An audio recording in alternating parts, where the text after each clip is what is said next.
Bonjour et bienvenue dans La Traversée, le podcast pour oser rêver grand, réservé à ceux qui ont des projets et envie d'entreprendre.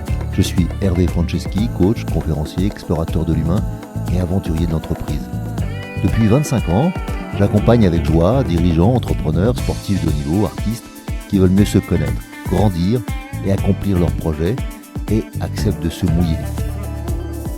Dans ce podcast, explorez grâce à eux en toute intimité comment traverser vos difficultés, vos incertitudes et aussi vos réussites pour oser rêver grand et réussir vos traversées. Alors aujourd'hui, je suis heureux de vous retrouver dans La Traversée et de débriefer l'interview qu'on a eue avec Victoria Lipskié. Alors 5 thèmes que j'ai retenus pour vous aujourd'hui. Le premier, c'est comment faire taire le vacarme intérieur. Chacun de nous a un vacarme intérieur qu'on ne sait pas toujours faire taire, et donc je voudrais qu'on prenne un peu de temps à voir l'intérêt de faire taire ce vacarme intérieur qu'elle nous propose ou qu'elle trouve, elle, comme aptitude quand elle marche. D'accepter d'être son propre maître et non pas celui des autres, ou bien de suivre toujours le chemin des autres.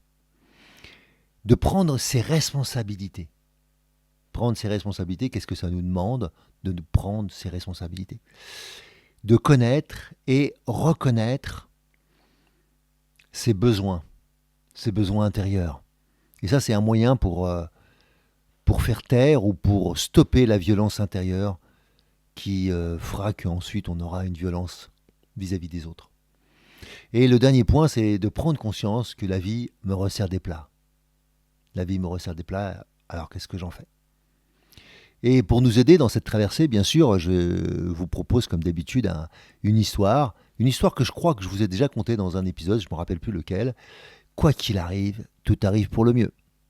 Et puis nous avons toujours des citations. Alors aujourd'hui, j'ai pris des citations du livre et je me suis dit qu'il y en avait une qui me plaisait bien, celle de Paulo Coelho qui dit « Si vous pensez que l'aventure est dangereuse, essayez la routine. Elle est mortelle. » Je le redis. Si vous pensez que l'aventure est dangereuse, alors essayez la routine, elle est mortelle. Quand la vie te donne une centaine de raisons de pleurer, montre-lui que tu en as 1000 de sourire. C'est un anonyme, je n'ai pas retrouvé qui a pu dire ça. Et puis une phrase de Tim Ferriss que j'ai adorée et qui va avec un de mes thèmes favoris. Pensez grand. Et n'écoutez pas les gens qui vous disent que ce n'est pas réalisable. La vie est trop courte pour penser petit. Pensez grand et n'écoutez pas les gens qui vous disent que ce n'est pas réalisable. La vie est trop courte pour penser petit, nous disait Tim Ferriss. Alors voilà les 3 citations qui vont nous accompagner pendant cette traversée. Alors je reviens sur le premier sujet. Comment faire taire le vacarme intérieur? Je me suis posé cette question en fait maintes et maintes fois, et souvent je me suis dit, qu'est-ce qui fait que, nos pensées, alors entretenues pour certains par leurs émotions, d'autres par leurs réactions, sont toujours trop présentes. Pendant longtemps, je n'avais même pas imaginé qu'on puisse s'arrêter de penser. Je pensais qu'on pensait tout le temps. Et en fait, ça, c'est une erreur fondamentale. J'aime bien donner cette image, c'est d'imaginer que si vous étiez venu me voir, là, peu importe, vous imaginez que vous êtes venu en voiture. Et si je vous posais la question de est-ce que vous avez bien arrêté votre moteur, je pense que la très très grande majorité d'entre vous, ça vous paraîtrait évident que vous ayez arrêté votre moteur de voiture avant de quitter la voiture. Eh bien, nous restons allumés. Le moteur, le cerveau, il est toujours en fonctionnement. Et quand je parle du cerveau, je parle de la partie qui est la mode pensée. Parce que bien sûr que le reste du cerveau fonctionne, parce que si le cerveau ne fonctionnait plus, nous serions morts. Mais je parle bien du mode pensée. Et ce mode pensée ne nous aide pas du tout dans la vie. Donc à quel moment je prends conscience que je dois débrancher mon cerveau? Par débrancher, je dis juste se mettre au repos. Certains le font à travers la méditation, d'autres à travers une activité sportive. Et souvent, il faut que ça soit assez puissant pour que ça nous oblige à le faire. Souvent, si vous courez, par exemple, si vous nagez, et que vous savez nager correctement, et vous savez courir correctement, vous savez peindre correctement, et bien en fait, ça ne vous demande pas d'effort, et vous pouvez continuer à le faire tout en pensant. Peut-être que c'est une pensée où vous divaguez, mais il va falloir peut-être assez longtemps avant que vous arrêtiez à penser, pour être pleinement à ce que vous faites.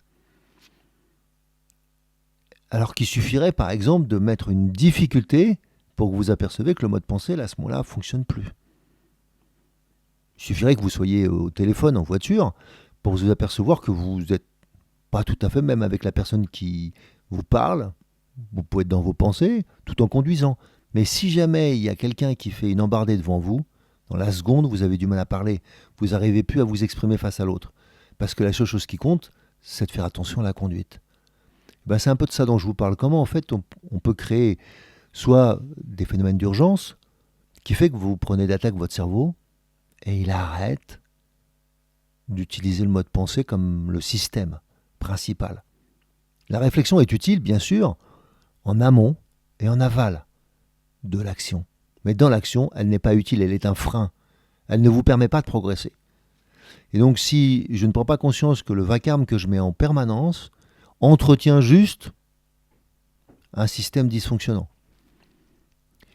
J'ai jamais pu le mesurer, mais j'ai appris, en tout cas dans une partie de mes cours de neurosciences ou dans d'autres cadres, que globalement 95% des pensées que nous avons tous les jours sont les mêmes que celles d'hier. 95% des pensées que nous avons aujourd'hui sont les mêmes que celles d'hier. Et rien ne me garantit, absolument rien ne me garantit que les 5% qui restent sont intelligentes. Peut-être qu'elles sont juste une émanation des stupidités que je peux avoir dans la journée, des choses qui me passent à travers la tête. Donc en conséquence, j'ai 5% d'idées nouvelles, de pensées nouvelles, c'est même pas exactement des idées, des pensées nouvelles. Et ces pensées nouvelles, par rapport au lot que j'ai habituellement, ces 5%-là, je ne suis même pas sûr qu'elles soient essentielles. Donc globalement, mon système de pensée est toujours en train de ressasser des vieilles idées, des vieilles pensées. Certaines sont utiles si ce sont des routines, si ce sont des mantras, si ce sont des moyens pour que je me suis fixé, des rituels pour avancer. Mais ça peut être aussi des choses que je me raconte et qui sont dysfonctionnantes, des croyances que je me rappelle qui ne m'aident pas à progresser. Donc une des grandes raisons pour lesquelles vous devriez stopper votre vacarme intérieur, c'est qu'il ne vous aide pas à atteindre vos objectifs, qu'il ne vous aide pas à atteindre le but, l'endroit où vous voulez.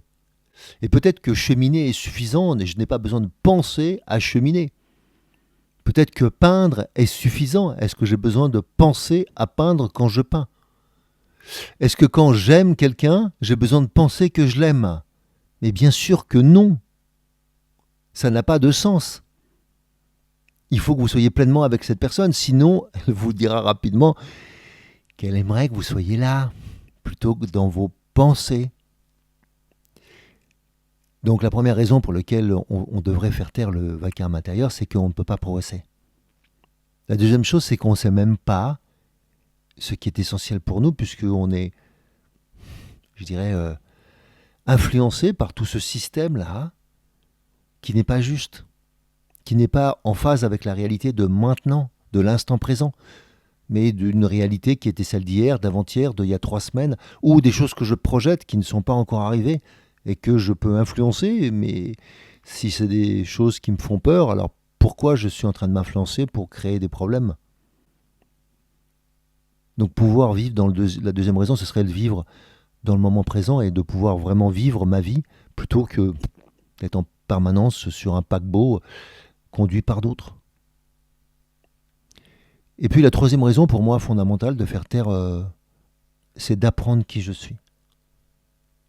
Puisque si j'élimine ces pensées, je vais pouvoir faire naître de nouvelles pensées, de nouvelles idées qui viennent de mon intérieur et pas de mon extérieur, ou qui viennent de ce que je vis là, maintenant, en lien avec la deuxième point qui était de vivre dans le moment présent. Et donc c'est de la connaissance de soi qui peut émaner et apprendre que je peux penser autrement, apprendre que je peux réfléchir autrement, apprendre que je peux développer de nouvelles croyances plus justes ou plus en correspondance avec ce que je suis ou ce que j'ai envie de vivre. Il y a plein d'autres raisons sûrement, mais voilà les trois que moi j'utilise pour moi. Et comment on fait ça? Comment on fait taire ce vacarme intérieur? Ben, je vous l'ai dit, soit en prenant d'assaut le cerveau, notamment par le phénomène d'urgence, en créant quelque chose qui va m'obliger à arrêter de faire taire ma pensée. Deuxième chose, en créant un effort supérieur qui me demande de l'attention à cet effort. Et donc, par exemple, pour ceux qui ne sont pas sportifs ou qui n'ont pas envie de développer une attention très forte, simplement de faire des exercices de respiration. Donc, on pourrait donner 3 exercices simples de respiration. Le premier, c'est en ventral, d'augmenter le temps d'expiration, puisque c'est le temps d'expiration. L'inspiration trop forte vous amène à l'apnée, alors que les temps d'expiration longues et lentes, comme ça, vous permettront de progresser et de lâcher vos pensées petit à petit. Imaginez donc comme un filet d'eau ou d'air, comme un robinet que vous contrôleriez pour amener un robinet de plus en plus léger, de plus en plus fin, et donc de passer de peut-être 5 secondes d'expiration à 10 secondes, à 15 secondes, à 20 secondes, et quand vous atteindrez au-delà de 20 secondes, vers les 30 secondes, vous verrez que pour faire ça, vous êtes obligé d'être très présent à vous-même. L'autre possibilité, c'est ce qu'on appelle l'expiration forcée, la même chose, mais je fais ces petits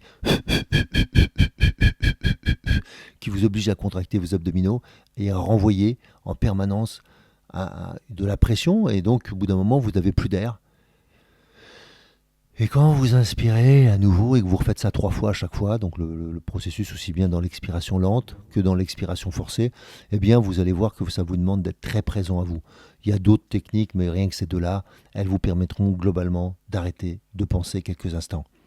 Et vous en serez peut-être surpris, et vous allez me dire, je pense à ma respiration, mais non, vous ne pensez pas, vous êtes dans la respiration. Il n'est pas possible de penser dans la respiration. D'accord? Dans une respiration consciente, j'entends. Et souvent l'erreur, c'est que on pense dans le passé ou on pense dans le futur, en conséquence on arrête de respirer correctement. Parce que essayer de respirer dans le passé, je pense que vous avez dû essayer ça, mais ça ne marche pas. Et si vous avez essayé de respirer dans le futur, ça marche? Ah bah, ça non plus. Donc, être dans le moment présent, c'est une opportunité de bien respirer et d'être présent à soi. On oublie que c'est une fonction fondamentale. Donc, voilà pourquoi moi je vous invite fortement à oser faire taire votre vacarme intérieur. Le deuxième point, c'était d'accepter d'être son propre maître. Alors c'est quoi accepter d'être son propre maître? Accepter de son propre maître, ça veut juste dire que ça va avec cette notion souvent d'autoriser. Moi je vous rappelle que j'utilise le mot autoriser pour se dire que je suis l'auteur de ma vie. S'autoriser, c'est être l'auteur de sa vie. Et quand je suis mon propre maître, ça veut dire qu'en fait, j'accepte d'être guidé par moi. C'est ma propre expérience, ma propre vie qui me dit si mon chemin est juste ou pas. Et pour moi, le moyen le plus simple, c'est la joie, je vous l'ai déjà dit. La joie me permet de savoir que je suis sur mon chemin de vie et en conséquence, si je le suis, je peux petit à petit trouver mon chemin. Mais aussi, le fait de son maître, ça veut dire celui qui m'enseigne. Et le maître, c'est celui qui enseigne, hein, le maître d'auto-école, le maître à l'école, je ne sais quoi, ou la maîtresse. Ce sont ceux qui enseignent, ceux qui savent, qui vous enseignent. Mais ils savent des choses qui ont marché pour eux. Ils savent des choses qui globalement marchent pour les humains. Mais vous, spécifiquement, peut-être qu'il y a des adaptations à faire. Comme, je ne sais pas, si je suis droitier, peut-être que je vous apprends des gestes de droitier et vous êtes gaucher ou gauchère. Bah, peut-être que ce n'est pas tout à fait juste. Donc en apprenant à écouter les autres, mais en les adaptant, en adaptant ces techniques, en adaptant ce que j'ai besoin de savoir, ça me permet de me mettre sur le chemin qui va me permettre de trouver mon chemin, qui va me trouver ma manière de vivre ce chemin. Et comme nous proposait Victoria quand elle parlait du chemin de Compostelle, bien sûr qu'on peut le faire à deux, mais la difficulté, ça va être de marcher avec l'autre. Parce que si je marche avec l'autre, ça veut dire que globalement, c'est parce qu'on veut parler.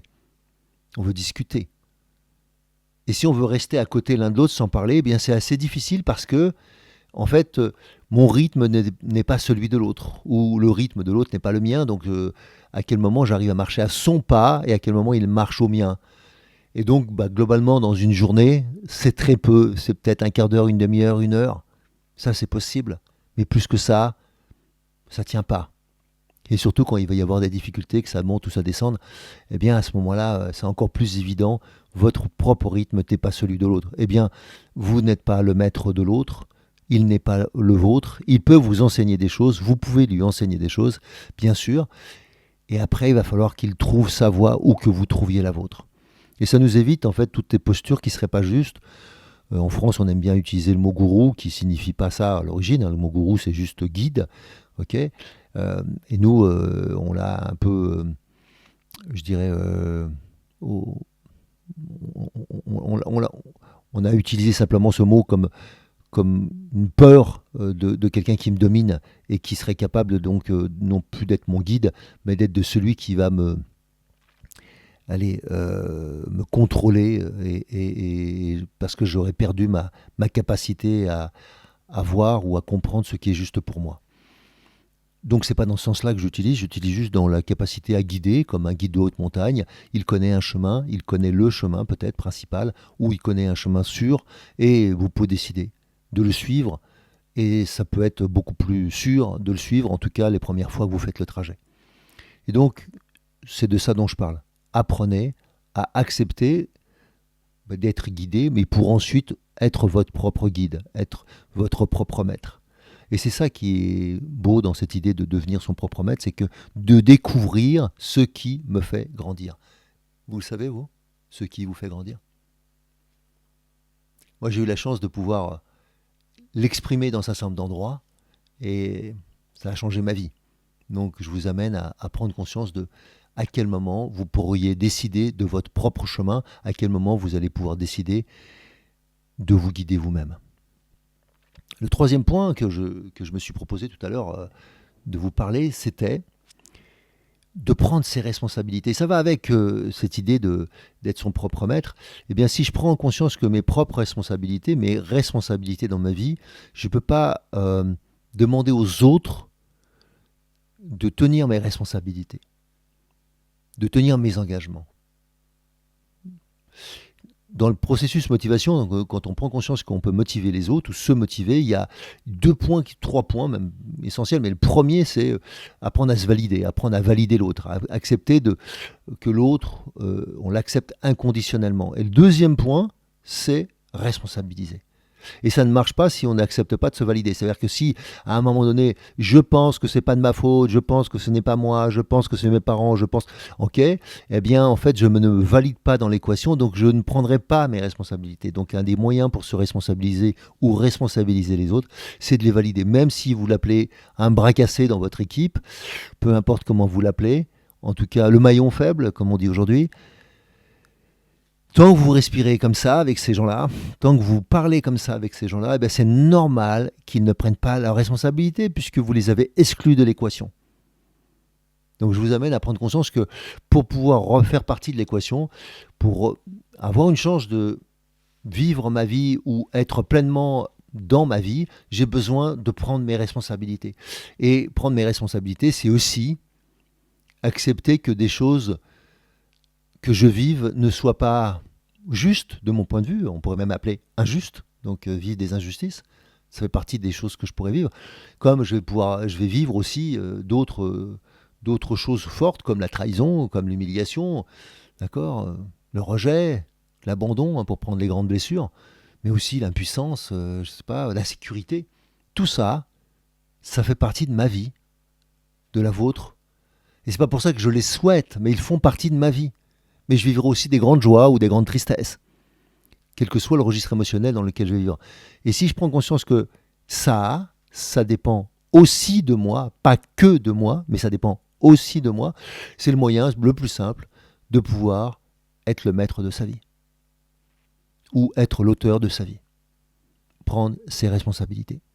Et je trouve que Victoria nous en parle admirablement bien. Elle prend conscience qu'une partie de sa vie, elle a été dans vivre des choses difficiles, ne pas assumer qu'elle était aussi co-responsable ou partiellement responsable de ce qu'elle vivait. Le quatrième point, c'est en relisant en relisant le livre de Thomas Danzenbourg, Cessez d'être gentil, soyez vrai. je me suis rappelé que une partie des besoins que nous avons dans la vie, c'est en fait déjà de les connaître et de les reconnaître. Et quand on ne reconnaît pas ces besoins, ça génère de la violence intérieure, ça génère de l'incompréhension. C'est un peu comme si je me débattais sans comprendre qu'en fait, je me coule moi-même, je serais dans l'eau et si je fais des gestes inconsidérés, c'est comme ça qu'en fait on se noie.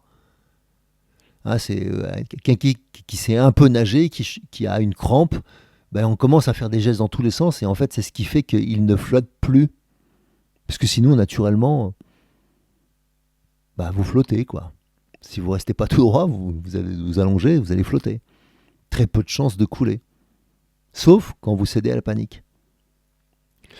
Et donc, quand je ne reconnais pas mes propres besoins, eh ben je génère de l'incompréhension. Et cette incompréhension génère de la colère. Et cette colère génère de la violence. Voilà, pour faire le schéma simple. Et donc, si je prends conscience que je génère ma propre violence contre moi ou contre les autres, eh bien, je ne vais pas pouvoir, en fait, être aussi, peut-être, juste, faire, comme on pourrait dire en anglais, être juste avec les autres ou avec la situation. Et en conséquence, je vais moi-même être violent avec les autres. Mon vocabulaire ne va pas être simple. Il va être dur peut-être. Je vais devenir intransigeant alors que je voulais juste devenir exigeant. Et donc je vais à chaque fois monter d'un cran ou deux ou trois ou quatre et cette violence intérieure. Et si j'accepte pas souvent de la sortir, cette violence, eh bien en fait elle va se retourner contre moi. Et ça je l'ai compris à mes dépens pendant un certain nombre d'années. Et je me rappelle première fois où j'ai pris conscience de ça. Quand j'étais plus jeune, j'avais une mobilette. Un vieux 103 XP bleu, là, je me rappelle parfaitement. Et j'étais un maniaque de l'entretien de cette mobilette. Je la démontais complètement. Tous les vendredis, on finissait plus tôt. Je me rappelle, à partir de la seconde, je crois que je l'ai eu en seconde, cette mobilette. Je l'ai achetée. J'étais content de pouvoir m'acheter ça avec mes propres moyens. Et j'avais travaillé. Je me rappelle, j'avais fait de la peinture. Et bref, je me retrouve avec cette mobilette et je la démontais tout le temps. Mais je démontais tout. Le carburateur, le moteur, je démontais tout. Il n'y avait plus rien, il n'y avait plus que le cadre, je nettoyais le cadre. Et c'était presque une sorte de Lego ou de jeu de construction que je faisais quasiment tous les vendredis. Je l'ai fait pendant au moins un an. Et donc, je connaissais cette mobilette par cœur. J'aurais pu la remonter, la redémonter, tu sais, comme dans un concours dans lequel on essaie de faire vite les choses. Voilà, j'aurais pu, pas les yeux fermés bien sûr, mais je connaissais très très bien chaque pièce. Et une fois, je me rappelle, je mettais toujours un carton, je démontais tout. Et là, je me retrouve, j'ai tout remonté, je me retrouve avec un petit ressort. Je me dis, mais c'est quoi ce truc? Et là, me vient une idée, bah, bien sûr, ça doit être dans le carbu, il y a une petite pièce là, avec un petit flotteur, il y a un petit ressort, ça doit être celui-là. Je redémonte cette partie-là du carburateur, le ressort est bien dedans. Ah, c'est pas celui-là. Bon, alors, je recommence à démonter autre chose, et puis encore autre chose. Et puis j'ai tout redémonté. Des tours remontés, et je me suis retrouvé avec le même petit ressort. Oh, j'étais fou. J'ai dû le remonter ou le redémonter 3 fois ou 4 fois, et là, au lieu de me prendre le temps que ça me prenait, je sais pas, j'en sais rien, 50 minutes, 1 heure, bah là, ça m'a pris 3-4 heures, toute mon après-midi qui me restait jusqu'au soir, et le soir, j'allais toujours m'entraîner, je faisais de la natation à l'époque, et j'allais m'entraîner. Et juste avant de partir à l'entraînement, j'en pouvais plus. J'ai démarré ma moto, elle démarrait, ma mobilette. Donc ça fonctionnait, mais quand même, à l'intérieur de moi, il y avait cette violence, ces phrases que je me disais comme quoi j'avais pas été assez bon, j'avais fait une erreur, et je me maudissais. Le soi parfait en moi me maudissait. J'ai donné un coup de poing sur la porte qui était à côté de moi, j'ai défoncé la porte, j'ai passé à travers, tellement j'ai donné un coup de poing fort. Alors là, maintenant, j'étais encore plus, le terme gentil, ça serait ennuyé, de la situation, parce que je m'en voulais maintenant d'avoir explosé la porte. Et que je savais que mon père allait rentrer le soir, et que c'était pas une bonne idée d'avoir la porte défoncée.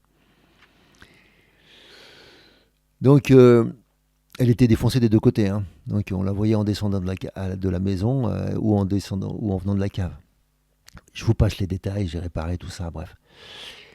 Mais il n'empêche que ce que j'ai appris ce jour-là, c'est que je n'arrivais pas à me contrôler. Que j'avais des émotions que je ne savais pas qu'elles étaient d'une violence aussi forte. Et puis ça m'est arrivé d'autres fois. Et petit à petit, j'ai pris conscience à quel point je ne contrôlais pas cette violence. Et pourtant, je faisais beaucoup de sport. Je nageais tous les soirs à cette époque-là. Et puis après, jusqu'à 2 fois par jour. Donc je faisais beaucoup de sport et j'avais de quoi vider mon énergie. Mais sauf que je n'avais pas compris mes propres besoins. Apprendre à m'écouter. Je ne sais pas faire ça. Et j'ai pris beaucoup de temps à apprendre à m'écouter. À vider ces pensées qui étaient trop présentes dont je vous parlais au début. D'apprendre à comprendre que mes propres besoins, il faut les nommer. Et tant que je les nomme pas, eh bien, en fait, ils permettent à toutes les peurs de s'exprimer. Et souvent, derrière une peur, il y a un besoin. Pas toujours, ça peut être aussi un désir non exprimé. Et dès que je commence à le nommer, eh bien, je nomme la peur et je nomme le besoin, et bien, en fait, la peur s'efface. Et souvent, je me dis, bah, c'était que ça. C'était que ça. Et oui, c'était que ça. Et sinon, vous êtes euh, sous la merci, justement, si on revient au même système de tout à l'heure, du gourou qui arrivera à vous aider à satisfaire vos propres besoins. Et à ce moment-là, vous penserez que c'est la seule personne qui peut vous guider dans la vie. Simplement parce que elle est capable de comprendre vos besoins. Mais vous aussi, vous êtes capable de comprendre vos besoins. Et donc, plus vous allez les comprendre, plus vous allez les satisfaire et plus vous allez vous motiver. C'est ça le côté formidable de cette technique, c'est apprendre à écouter ses besoins pour les satisfaire, pour se motiver. Et ça entretiendra un moteur. Ah, c'est de la motivation intrinsèque, on appelle ça comme ça, donc qui vient de l'intérieur de vous et non pas de la carotte et du bâton. Donc, je vous invite fortement à prendre conscience de votre potentiel si vous osez écouter vos propres besoins. Et le 5e thème, c'était de prendre conscience que la vie me resserre des plats. Prendre conscience que la vie me resserre des plats. Alors, de quoi je parle quand je parle de ça? J'en fais état dans l'interview avec Victoria. Je parlais du fait que quand j'étais enfant, j'aimais pas la cervelle et on me servait de la cervelle le vendredi à l'école et à la cantine et c'était sûrement pas tous les vendredis, mais pour moi j'avais l'impression que c'était tous les vendredis et c'était affreux, je vomissais et depuis je suis resté allergique, enfin allergique c'est pas le terme, mais en tout cas c'est toujours la chose, si on me dit il y a une chose que t'aimes pas manger, je dis non globalement, mais pas la cervelle quoi. Globalement, j'aime tout, mais alors la cervelle, c'était de cervelle de veau, j'imagine, j'en sais rien. C'était dégueulasse.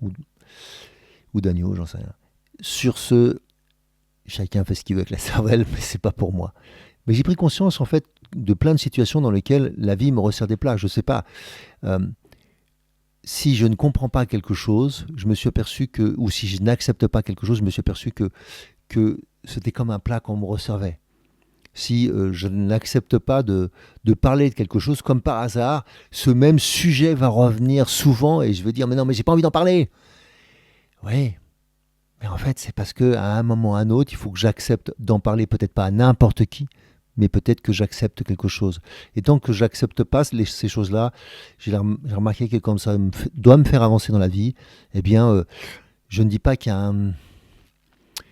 a un grand horloger, je ne dis pas qu'il y a un destin qui m'impose ça, mais je comprends que en fait, c'est plutôt comme un système d'attraction, c'est plutôt comme un système dans lequel je prends conscience que je fais partie d'un ensemble et que pour qu'il y ait un équilibre, il faut qu'il y ait une justesse. Et quand ce n'est pas juste en moi, eh bien en fait, la vie me resserre des plats. Alors c'est lié à mes croyances, les vôtres sont peut-être différentes.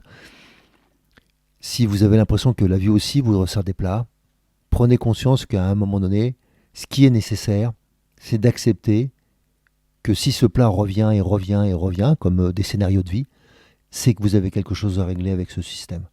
C'est que vous avez quelque chose à régler avec cette croyance. C'est que vous avez quelque chose à régler avec cette idée ou cette situation. Et moi, je me suis aperçu que tant que j'avais peur de m'assumer en tant que grand, pas seulement une grande personne, mais j'étais grand physiquement, tant que je n'arrivais pas à assumer que je pouvais prendre de la place. Eh bien, des situations de ces me sont arrivées. Je me suis fait attaquer un certain nombre de fois dans ma vie, jeune, et puis plus jamais après, en vivant dans des situations bien plus dangereuses. Et tant que je n'avais pas compris que, eh bien, il fallait que je sois à l'aise avec le fait que je sois grand, que j'ai du charisme, que je suis à l'aise en public maintenant, ce que ce n'était pas mon cas avant, et qu'en conséquence, je peux en imposer. Des fois, j'en fais trop, ou des fois, j'en faisais pas assez. Et là, on me disait, mais c'est pour toi, Hervé, pourquoi tu vas pas? Voilà. Et tout ça pour dire que, parce que je n'acceptais pas où était ma place. J'avais du mal à prendre conscience de ma place, d'en faire trop ou d'en pas en faire assez. Ou d'accepter que, ça a été aussi difficile dans ma vie, d'accepter que je prends de la place et que ça veut dire qu'à côté de moi, les autres vont devoir prendre la leur. Est-ce que c'est pas la leçon que je peux aussi leur permettre d'apprendre? Que c'est plus facile de prendre la place à côté de quelqu'un qui n'en prend pas. Alors que prendre la place à côté de moi, il faut le faire. Et ça m'a permis d'apprendre que voilà, dans les enseignements que je fais, dans les coachings que je propose, dans les situations d'apprentissage que je propose aux gens, eh bien, ma personnalité va faire que il va falloir que les autres se poussent un peu, en fassent davantage.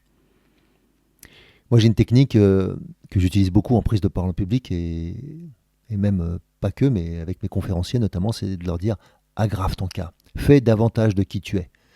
Et en fait, c'est parce que je prends conscience de qui je suis, de mon potentiel, que j'ai une chance d'atteindre ce niveau. Aggrave ton cas, fais davantage de qui tu es.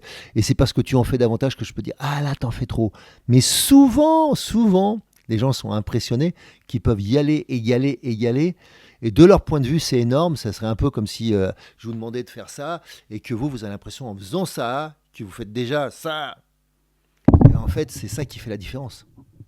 C'est que pour vous, c'est exagéré. Mais en fait, vous ne faites rien pour l'instant. C'est tout petit. Il n'y a rien à corriger. Rien n'existe encore. Et donc le but, c'est d'apprendre à ouvrir, à prendre de l'espace pour m'apercevoir que peut-être quand je fais ça, je donne une baffe au voisin. Et là, c'est trop. À quel moment mon espace, c'est 20 cm, 40 cm, 1 mètre autour de moi. Et puis si j'ai besoin de plus, d'avoir l'espace pour le faire. Sinon, je donne des baffes au voisin, bien sûr. C'est ça, pour moi. Prendre conscience que la vie me resserre des places et plein d'opportunités de prendre conscience de qui je suis. Alors je vous disais qu'on allait finir par un conte du livre. Je vous avais promis une histoire qui s'appelle Quoi qu'il arrive, tout arrive pour le mieux. Je crois que je vous l'ai déjà raconté dans un autre épisode. Et cette histoire, elle parle d'un conseiller et d'un roi. Et dans cette histoire, il y a cette phrase que répète le conseiller très souvent, quoi qu'il arrive, tout arrive pour le mieux. Mais cette phrase, elle n'était pas toujours comprise par le roi, même s'il adorait son conseiller, qui était déjà le conseiller de son père, et qui, pour lui, est en même temps son confident. Et il sait que souvent, il a raison, mais quand même, cette phrase, elle a le don pour l'énerver. Et ce roi avait une passion, la chasse. Alors ce matin-là, ils partent, le roi, le conseiller et puis quelques gardes, à la chasse. La chasse se faisait à l'arc à l'époque. Et le roi voit passer un faisan, décoche son arc, décoche une flèche, et tue sur le coup le faisan. Le faisan est très beau. Il est impressionné par la qualité de son plumage, de ses plumes, de son ramage. Et il se précipite avec son couteau et il essaye de couper la plume. Elle lui résiste. Alors il insiste à nouveau et dans ce geste un peu trop appuyé, il va se couper la dernière phalange du petit doigt. Il hurle. Le petit doigt tombe, enfin la dernière phalange. Alors ils sont là tous dans le sol à rechercher le petit doigt. Il le retrouve, il le met dans un mouchoir, on met dans la poche du roi et on repart au galop vers le château. À peine arrivé au château, En attendant, le médecin, ou celui qui fait office de médecin à l'époque, le conseiller sort cette phrase malheureuse pour le roi. Vous savez, mon roi, je sais que ce moment est pénible pour vous, mais je vous rappelle que quoi qu'il arrive, tout arrive pour le mieux. Et là, il n'a pas le temps de finir cette phrase que déjà le roi part dans une colère démente. Alors là, non, c'en est trop. C'est pas le moment avec ces petites phrases taquines. Il décide d'emprisonner ou de faire emprisonner son conseiller dans les geôles du roi. Et là, il lui dit, quoi qu'il arrive, tout arrive pour le mieux. Et il remonte dans sa chambre. On essaye désespérément de recoudre cette dernière phalange, mais c'est pas possible. Ça marche pas. À l'époque, on ne savait pas faire ça, donc on met un bandage, on arrête le sang, tant bien que mal, on cautérise. Et puis, jour après jour, la plaie se dissipe. Le roi s'ennuie, il a moins mal. Et sa passion, c'est toujours la chasse, donc il décide de repartir chasser, mais cette fois-ci, sans son conseiller et sans ses gardes. Il part. Son royaume est assez grand, alors il décide de chevaucher assez longtemps. Et là, chose exceptionnelle face à lui, il a un immense cerf. Waouh, quelque chose d'énorme. Il le regarde, et on a l'impression que le cerf l'attend. Assez étonnant. Alors il s'avance vers le cerf, et le cerf, plus il s'avance, plus il se laisse faire. Et quand il arrive à la distance sur laquelle il pourrait décocher une flèche, eh bien, le cerf bouge. Et on a l'impression que c'est comme un jeu. Ça dure comme ça, 3, 4, 5, 6 fois peut-être. Jusqu'au moment où, en fait, sans s'en rendre compte, le roi est sorti de son territoire. J'ai oublié de vous dire que de l'autre côté du territoire, ce n'est pas des gens avec lesquels le roi est en ami. Et il se fait attraper. Il se fait attraper par, justement, la population locale, qui sont, le moins qu'on puisse dire, belliqueux vis-à-vis des gens de l'autre royaume. Et, d'un point de vue du roi, un peu attardé. Parce que j'ai oublié de vous dire quelque chose, c'est que eux sont des spécialistes des sacrifices humains. Alors ils le préparent pour leur sacrifice, pour la déesse. Et ce qui se passe à ce moment-là, c'est que pendant 2 jours, ils vont lui mettre des onguents sur la peau, ils vont le préparer physiquement, sans s'apercevoir qu'il lui manque cette phalange. Il est un peu sonné, un peu groggy. On le met sur une pierre, un matin tôt, et au lever du soleil, arrive le grand prêtre. Il prépare la cérémonie. Tout le peuple est là, en train de crier, et lui, il sent que c'est ses derniers instants, il est attaché, il ne peut pas bouger, les bras en croix, sur une grande pierre. Il a froid. Et là arrive le dernier personnage. Le personnage essentiel dans la mise en scène, c'est le bourreau. Celui qui vient proposer la dernière séquence. Il fait le tour, et là, il crie, on ne peut pas proposer à la déesse quelqu'un qui n'est pas complet. Il vient de s'apercevoir qu'il manque une phalange au petit doigt droit du roi. Et à ce moment-là, il décide de le détacher. Il le remet sur son cheval, il tape sur le cheval, et le cheval part au galop en direction du territoire. Bien sûr que le cheval reconnaît son chemin, et il ramène le roi, complètement groggy, jusqu'à chez lui. Il tombe juste au moment d'arriver au château, ses gardes le récupèrent, le montent dans sa chambre, et à peine il est arrivé, bien sûr que il a compris ce qui s'était passé. Et là, même s'il est très fatigué, il redescend au geôle, il va voir son conseiller, il lui dit « J'ai pas cru en toi, et tu l'avais dit, quoi qu'il arrive, tout arrive pour le mieux, parce que voilà, j'ai failli mourir, et Et sans cette histoire, je serais mort. Donc, tu as raison, quoi qu'il arrive, tout arrive pour le mieux. Par contre, quand même, j'ai du mal à comprendre en quoi, pour toi, c'est vrai. Quoi qu'il arrive, toi tu étais mon conseiller, mon plus fidèle, et je t'ai mis dans les géoles, tu es resté quasiment un mois. Et là, le conseiller lui dit, mais je crois que vous ne comprenez pas, messire. Vous ne comprenez pas très bien cette histoire. Parce que si vous ne m'aviez pas enfermé, je me serais retrouvé avec vous. Et qui, vous croyez qu'ils auraient sacrifié ? Alors je vous le répète, monseigneur, quoi qu'il arrive, tout arrive pour le mieux. À bon entendeur, salut. Si vous aussi vous vivez une traversée et souhaitez vivre vos rêves plutôt que rêver votre vie, alors je vous invite à découvrir mes conférences et tous mes ouvrages sur mon site hervéfranceschi.com. Et bien sûr, si vous aimez ce podcast, favorisez sa diffusion en lui donnant 5 étoiles sur Apple Podcast ou mettez un pouce sur ma chaîne YouTube ou encore sur votre plateforme de podcast préférée. Et surtout, abonnez-vous pour ne manquer aucun épisode. Merci de votre écoute et à très bientôt sur La Traversée.